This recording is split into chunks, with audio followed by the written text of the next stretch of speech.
अस्सलाम वालेकुम guys, welcome to another video. तो आज की वीडियो में मैं सारी आपको डिटेल बताऊंगा रिगार्डिंग डिपेंडेंट वीज़ा कि वो कौन कौन से स्टूडेंट्स हैं जो यूके में अपने डिपेंडेंट्स को अपने साथ ला सकते हैं, कितने डिपेंडेंट्स अलाउ हैं, क्या उनकी बैंक स्टेटमेंट का हिसाब किताब रहता है और क्या आपको बेनिफिट हो सकता है डिपेंडेंट्स को लाने का, और क्या क्या नुकसान हैं या मुश्किलात हैं जो कि यहाँ पे आपको आ सकती हैं अगर आप डिपेंडेंट के साथ आते हैं। तो वीडियो स्टार्ट करते हैं जी प्रॉपर। सबसे पहले तो मैं आपको कुछ चीज़ें समझाना चाहता हूँ जो कि बड़ी ज़रूरी है आपके लिए, कि एक बड़ा क्वेश्चन आता है कि कौन कौन से लोग अपने साथ डिपेंडेंट ला सकते हैं। तो देखिए जी, बैचलर्स वाले जो हैं अनफॉर्चुनेटली आपको अलाउ नहीं है, आप अपने साथ डिपेंडेंट नहीं ला सकते। डिपेंडेंट ला सकते हैं वो वाले स्टूडेंट्स जिनका जो कोर्स है वो लेवल 7 या इससे ऊपर का हो, और कोर्स जो है वो उसकी मिनिमम लेंथ 9 मंथ हो। ये बात आपने जो है ना वो अपने जहन में रखनी है। सिर्फ आप लोग ही डिपेंडेंट्स अपने साथ ला सकते हैं। अगली चीज़ है जी, कितने डिपेंडेंट्स अलाउ हैं। लास्ट टाइम मेरे कुछ सब्सक्राइबर्स थे माशाल्लाह, कुछ के ज़्यादा बच्चे होते हैं, तो वो इस चीज़ को लेके काफ़ी थे कि अगर हम 2 या 3 से ज़्यादा बच्चे जो है ना वो अपने लाना चाहें साथ तो कोई ऑब्जेक्शन तो नहीं होगा। तो एक मैं अपने ही सब्सक्राइबर की आपको एग्जांपल देता हूँ। उसके माशाल्लाह 5 बच्चे थे 18 साल से नीचे, वो सारे यहाँ पे यूके पे आए हैं। तो इस तरह की कोई रिस्ट्रिक्शन नहीं है, ठीक है, इनकी तरफ से कि आप इतने बच्चे ला सकते हैं इतने बच्चे नहीं ला सकते। हाँ, 18 ईयर्स वाली है कि उससे नीचे वाले जो है ना वो आप अपने डिपेंडेंट्स अपने साथ लेके यहाँ पे यूके में आ सकते हैं। अच्छा, अगली अब हम बात कर लेते हैं जी कि इनकी बैंक स्टेटमेंट आपने किस तरह बनवानी है और कौन कौन से अकाउंट्स हैं जो आप डिपेंडेंट्स के लिए यूज़ कर सकते हैं, वो भी मैं आपको सारी चीज़ें बताता हूँ।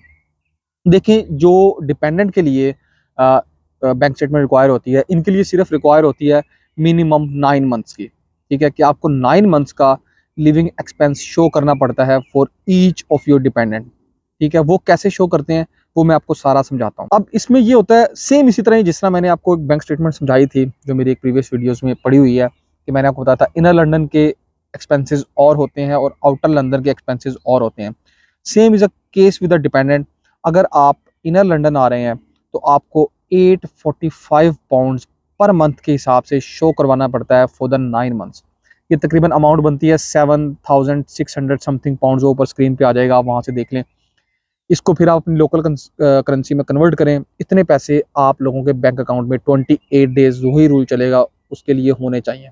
और अगर आपका कोर्स आउटर लंदन है, आपकी यूनिवर्सिटी आउटर लंदन है, तो आपको शो करवाने पड़ते हैं 680 पाउंड्स फॉर 9 मंथ्स, और ये तकरीबन बनते हैं 6100 समथिंग 120 आई थिंक, इतने पाउंड्स बनते हैं। ये भी स्क्रीन पे आ जाएगा।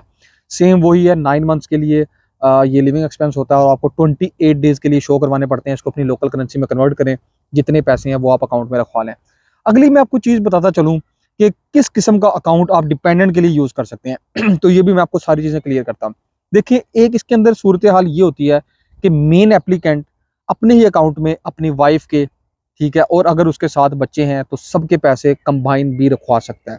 ठीक है, एक सूरत हाल ये है।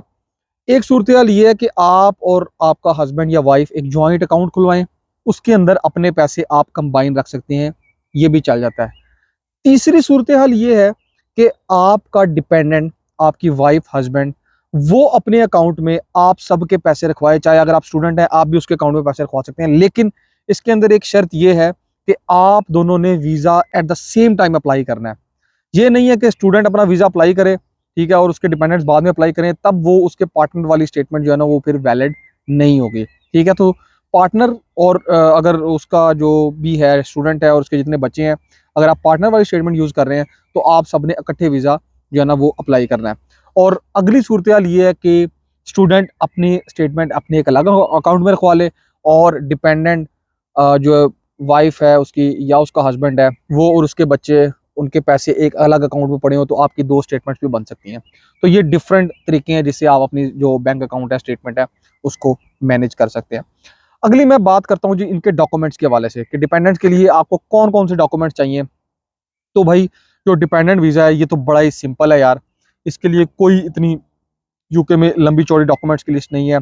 अगर आपकी वाइफ या हस्बैंड आपके साथ आ रहा है तो एक बड़ा इंपॉर्टेंट डॉक्यूमेंट उसको चाहिए होता है, वो है जी मैरिज सर्टिफिकेट का। ठीक है, वो valid English translated marriage certificate आपका होना चाहिए।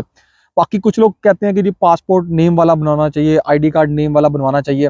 देखिए ये ज़रूरी नहीं है, ना कहीं पे लिखा है, लेकिन ये एक रिलेशनशिप को स्ट्रॉन्ग करता है। ठीक है, केस अच्छा बन जाता है कि वो फिर ज़्यादा मैरिज प्रूफ और फोटोग्राफ्स जो है ना वो एम्बेसी आपसे डिमांड नहीं करते। एक तो डॉक्यूमेंट ये हो गया। सेम सेकंड डॉक्यूमेंट भाई वही वाला बनेगा जो जिस तरह आपका टीबी टेस्ट होता है, आपके डिपेंडेंट का भी इसी तरह ही टीबी टेस्ट होगा और उसका टीबी सर्टिफिकेट चाहिए होगा। और थर्ड डॉक्यूमेंट यही होता है बैंक स्टेटमेंट और बैंक लेटर। इसके अलावा कुछ लोग मैरिज प्रूफ के लिए, जैसे हम पाकिस्तान की बात करें तो फैमिली रजिस्ट्रेशन सर्टिफिकेट, एफआरसी, कुछ लोग फोटो एल्बम अटैच कर लेते हैं। इसकी ज़रूरत नहीं होती जब तक आपसे एम्बेसी ना मांगे, और एम्बेसी मांगती भी नहीं है। तो ये सिंपल 3 डॉक्यूमेंट्स होते हैं जो कि डिपेंडेंट वीज़ा के लिए चाहिए होते हैं। अगली अगर हम बात करें, वीज़ा फीस इसी तरह ही है जिस तरह आप अपनी देते हैं, वीज़ा फाइल करते हुए डिपेंडेंट भी देगा। आईएचएस उतनी ही बनेगी जितनी आपकी बनती है, डिपेंडेंट की भी उतनी बनेगी। उसके अलावा अगर हम अगली इसके अंदर बात करें, जितना वीज़ा आपका लगा है आपके डिपेंडेंट का वीज़ा भी उतना ही लगेगा। तो ये सारी बात हो गई थी बैंक स्टेटमेंट की, डिपेंडेंट्स के डॉक्यूमेंट्स की, और वो लोग जो अपने साथ डिपेंडेंट ला सकते हैं। अगले मैं बात करूंगा कि भाई डिपेंडेंट्स का यहाँ पे जब आप अपने साथ लाते हो तो यूके में आपको इसका क्या फ़ायदा हो सकता है। देखिए, अगर तो यहाँ पे ये कोई इसके अंदर शर्त नहीं है यूके के अंदर कि आपका डिपेंडेंट पढ़ा लिखा होना चाहिए, या ये कंडीशन हो तो आ सकता है, या ये कंडीशन हो तो आ सकता है, ऐसी कोई सूरत नहीं है। हर बंदा यहाँ पे डिपेंडेंट को लाता है, अपने बच्चों को लाता है। फ़ायदा क्या है? सबसे बड़ा फ़ायदा ये है कि भाई यहाँ पे आप एक साथ अप्लाई करके यूके में इकट्ठे लैंड हो सकते हो। सबसे बड़ा बेनिफिट ये है। अगर आप कुछ कंट्रीज़ की बात करें तो वहाँ पे इस तरह की सूरत हाल नहीं होती। पहले मेन एप्लीकेंट स्टूडेंट को आना पड़ता है, और कुछ केसेस में तो इस तरह होता है कि अगर स्टूडेंट के साथ उसका डिपेंडेंट वीज़ा फाइल करता है तो उनका केस स्ट्रॉन्ग हो जाता है, कईयों में रिजेक्शन हो जाती है। लेकिन यार यूके में ऐसा कोई सीन नहीं है। मेरी रिकमेंडेशन हमेशा से यही रही है, मुझसे तो जो भी मशवरा मांगता है मैं तो यही कहता हूँ कि आपने इकट्ठे एक साथ अप्लाई करना है। तो सबसे बड़ी यहाँ पे बेनिफिट यही है डिपेंडेंट का, कि आप लोग एक साथ अपने बच्चों के साथ, अपने बीवी के साथ, हस्बैंड के साथ इकट्ठे यूके में आ सकते हो। सेकंड सबसे ही बड़ा बेनिफिट, डिपेंडेंट को यहाँ पे फुल टाइम वर्क अलाउ है। ठीक है, वो 2 जॉब्स करना चाहे, 3 जॉब्स करना चाहे, उसकी हिम्मत पे है भाई, जितना मर्जी वो काम करना चाहे वो यूके में खुल के काम कर सकता है, सेल्फ एम्प्लॉयमेंट कर सकता है। वो यहाँ पे पार्ट टाइम स्टडी कर सकता है अपनी जॉब के साथ। जिस किस भी किस्म का वो काम यहाँ पे जो है ना वो हर तरह का उसको काम अलाउ है। तो ये सबसे बड़ा बेनिफिट है। तो कुछ लोग खासतौर पे स्पेशली इंडियंस, पाकिस्तानीज, वो अपने डिपेंडेंट्स को इसलिए साथ लाते हैं। उसमें वाइफ मेन एप्लीकेंट बनती है, स्टूडेंट बनती है, और डिपेंडेंट आता है। वो एक तो फीस मैनेज हो जाती है, खर्चे मैनेज हो जाते हैं, और अच्छी खासी वो यहाँ पे सेविंग कर लेते हैं। ठीक है। तीसरा बड़ा बेनिफिट, अगर आपका डिपेंडेंट पढ़ा लिखा है, उसके पास कुछ स्किल्स हैं, तो भाई वो यहाँ पे स्पॉन्सरशिप जॉब ले सकता है। वो अपना वीज़ा यहाँ पे स्किल वर्कर वीज़ा में कन्वर्ट करवा सकता है।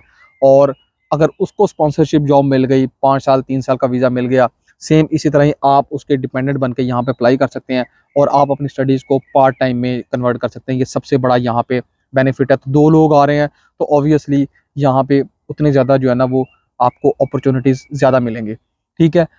इन फ्यूचर आपके बच्चे हो जाते हैं, यहाँ पे आपके लिए सेटलमेंट ईजी हो जाती है, काफ़ी सारे रोड्स हैं। ठीक है। उसके अलावा बात वही है, अगर आपके बच्चे हैं, आप अपने बच्चों के साथ आएँ, आपको यहाँ पे किसी भी किस्म की होम सिकनेस नहीं होती है, आपके बच्चे आपके सामने यहाँ पे रहते हैं।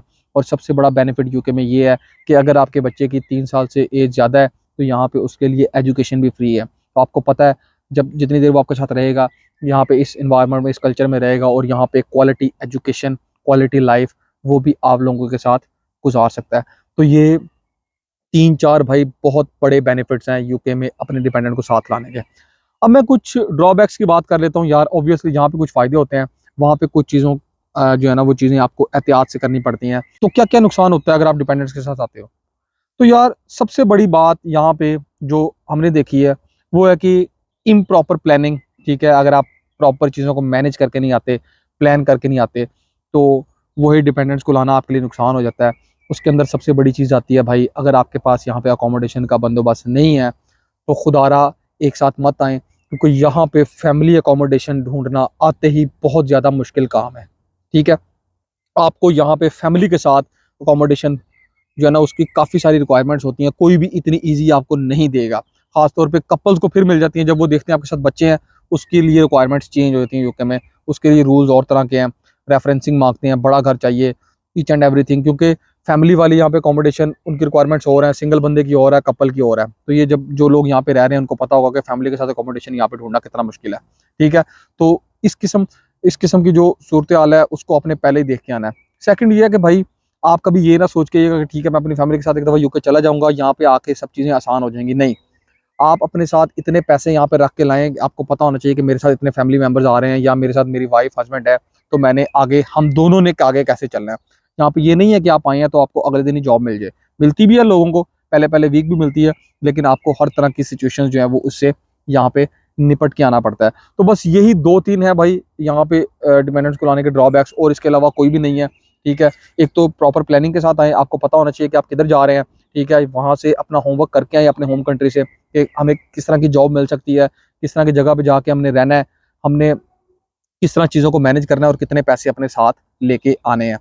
तो अगर वीडियो के एंड पे अगर आप मेरा मशवरा माने तो भाई मैं यही कहता होता हूँ कि अगर आप लोगों के पास रिसोर्सेज हैं तो आप अपने डिपेंडेंट्स को अपने साथ ज़रूर लाएं। और सेकंड बड़ी बात यह है कि अगर आपका डिपेंडेंट आपके साथ जॉब करता है तो आपको काफ़ी हेल्प हो जाती है फीस पे करने में, और इसके अलावा आप यहाँ पे ठीक ठाक जो है ना वो सेविंग भी कर सकते हैं। तो ये थी जी आज की सारी वीडियो अबाउट द डिपेंडेंट्स, क्या क्या रिक्वायरमेंट्स होती हैं, क्या क्या सब कुछ था। तो उम्मीद करता हूँ कि आपके क्वेश्चन मैंने क्लियर कर दिए होंगे। Thank you very much for watching. अल्लाह हाफिज़।